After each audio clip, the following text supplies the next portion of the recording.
the guardian of the silver needle.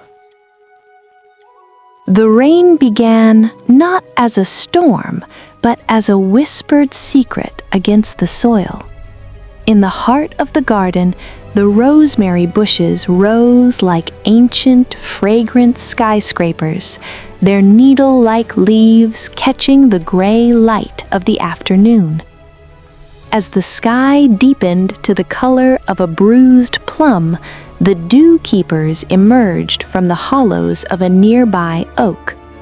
For the leaf folk, the first scent of rain isn't just a smell, it's a vibration. They felt the air thicken with the spicy, camphoraceous perfume of the rosemary, signaling that the great wash was about to begin. High atop a sturdy branch, Pip and Saffron unrolled their gear. Being no taller than a sewing needle, they used dried sage leaves as makeshift umbrellas. They lashed these to the rosemary stalks with spider silk twine, creating tiny green awnings to protect the delicate blue blossoms from being crushed by heavy droplets.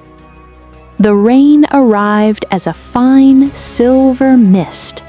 To the leaf folk, each droplet looked like a floating crystal orb. They didn't run for cover, instead they danced. They used small wooden scrapers to direct the mist toward the thirsty roots, ensuring the silver needle forest received its fair share of hydration. Elder Moss led a team of youngsters equipped with soft lichen sponges. As the rain fell, they scrubbed the resinous coating of the rosemary needles. "A clean leaf breathes better," he would chirp. Under the rhythmic percussion of the rain, the needles began to glow with a deep emerald luster. A sudden, heavy plop of water threatened to dislodge a cluster of pale blue flowers. Quickly, a squad of wing jumpers, leaf folk with gossamer capes, leaped from the upper branches. They used tiny hooks to stabilize the petals, shielding the nectar-rich centers from being diluted by the downpour. As the rain intensified, the rosemary garden began to sing. The structure of the plants, stiff stems and oily leaves, created a unique acoustic chamber. The leaf folk sat back for a moment, closing their eyes to feel the low-frequency hum that vibrated through their boots. It was the music of the earth drinking its fill. Down on the mossy floor, the path clearers worked tirelessly. What looked like a small splash to a human was a tidal wave to them. They used twigs to dig miniature canals, diverting the runoff away from the rosemary's feet, as the herb dislikes having soggy roots. During a particularly chilly gust, the folk gathered in the Great Fork, a protected intersection of 3 thick rosemary branches.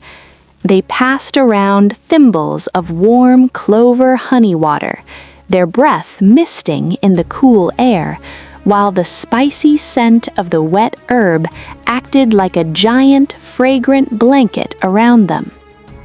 As the clouds began to break, a single stray beam of sunlight hit the garden.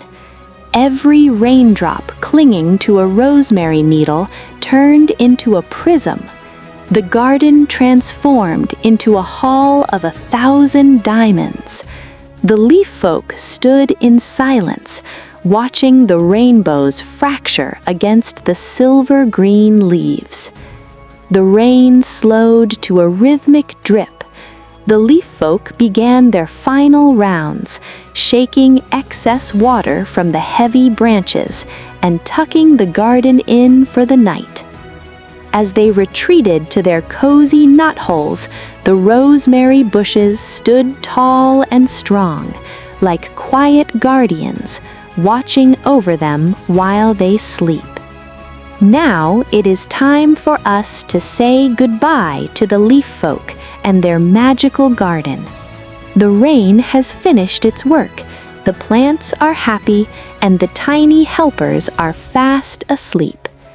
The stars are beginning to peek through the clouds, twinkling just for you.